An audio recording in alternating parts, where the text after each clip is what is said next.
तो यूक्रेन और रूस के बीच आज जंग का 12वां दिन है। हर एक खबर हम आप तक पहुंचा रहे हैं। अब हम मैप के जरिए आपको समझाने की कोशिश करते हैं कि 12वें दिन ये जंग कहां तक पहुंच गई है, कहां कहां ऐसे कौन से यूक्रेन के वो शहर हैं जहां पर रूस इस वक्त हवाई हमले कर रहा है। ये देखिए, चरनिव, सुमय, खार्किव, मारियापुल, ओडेसा, ये वो शहर हैं जहां पर बम वर्षक विमान लगातार हमला कर रहे हैं। चरनिव में कई इमारतों को बहुत ज्यादा नुकसान पहुंचा है। ये पूरा एरिया चारों तरफ से रूस की सेना ने यूक्रेन की घेराबंदी कर दी है और खासकर ओडेसा, यहां पर कहा यह जा रहा है कि बहुत ज्यादा नुकसान पहुंचा है बम वर्षक विमानों की वजह से। मारियापुल, यहां पर भी काफी हमले किए गए हैं। इरपिन शहर की बात करें तो यहां पर भी रूस की तरफ से और भी ज्यादा आक्रामक रुख जो है वो अपनाया जा रहा है। कीव, यूक्रेन की राजधानी, टारगेट यही है। चारों तरफ से घेराबंदी रूस ने कर दी है। कीव पर कब कब्जा होगा, क्योंकि यह जा रहा है कि अगर रूस की सेना ने कीव पर कब्जा कर लिया तो यह जंग रूस के नाम हो जाएगी। लेकिन अभी तक यह जंग लगातार जारी है। अंजाम क्या होगा किसी को मालूम नहीं है। मोसाद को दुनिया की सबसे खतरनाक स्पाई टीम यूं ही नहीं माना जाता। उसने ये कई बार साबित किया है। मोसाद पर फिलिस्तीनी नेता यासर अराफात को कत्ल करने का भी आरोप लगा था। अराफात की मौत की जांच कर रहे फिलिस्तीन कमेटी के मुखिया तौफीक तिरावी ने यह आरोप लगाया था कि अराफात को मोसाद ने रेडियो एक्टिव पदार्थ पोलेनियम 200 देकर मारा था।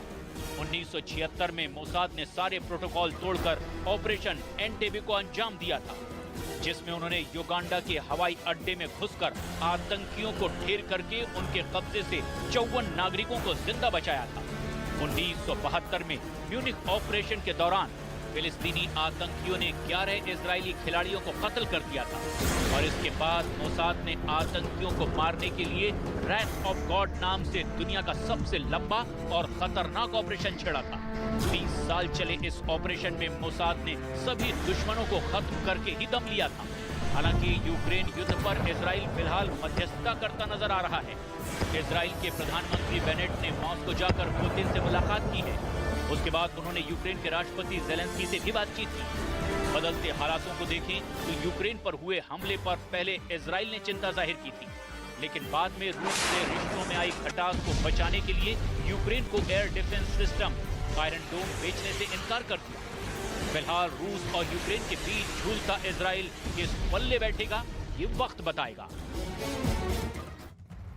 और इस वक्त की बड़ी खबर, यूक्रेन की संयुक्त राष्ट्र से मांग यहां पर सामने आ रही है। पूरी डिटेल आप तक पहुंचाते हैं। रूस से हमले बंद करने को कहे यूएन, ये यूक्रेन की तरफ से कहा गया है। कीव के इंटरनेशनल कोर्ट में याचिका यहां पर दाखिल की गई है। रूस पर नरसंहार का यूक्रेन का आरोप है कि जिस तरह से भारी तबाही मचाई जा रही है, सीधा आरोप रूस पर। यूक्रेन की संयुक्त राष्ट्र से यह मांग सामने आई है। रूस से हमले बंद करने को कहे यूएन। यूक्रेन जानता है जिस तरह से लगातार उस पर हमले हो रहे हैं, भारी तबाही उसे झेलनी पड़ चुकी है 12 दिनों में। उसके बाद कहा जा सकता है कि यूक्रेन भी चाहता है कि जल्द से जल्द ये रूस के जरिए जो हमला किया जा रहा है वो थम जाए, बंद हो सके। कीव की इंटरनेशनल कोर्ट में यह याचिका दाखिल की गई है। जानकारी आप तक पहुंचा दें कि रूस पर नरसंहार का यूक्रेन का आरोप यहां पर सामने आया है और यूक्रेन चाहता है कि जल्द से जल्द रूस की तरफ से जो ये भयानक हमले किए जा रहे हैं, गोलाबारी की जा रही है, मिसाइल दागे जा रहे हैं, रॉकेट दागे जा रहे हैं, उसे बंद कर दे रूस। तो यूक्रेन के तीसरे बड़े शहर ओडेसा का भी जिक्र कर लेते हैं, क्योंकि रूस ने कब्जे की तैयारी यहां पर तेज कर दी है। ओडेसा ने रूस पर मिसाइल से हमला किया। मिसाइल हमले में इमारतों को भारी नुकसान पहुंचा, लेकिन अभी तक किसी के भी जख्मी होने की खबर नहीं है।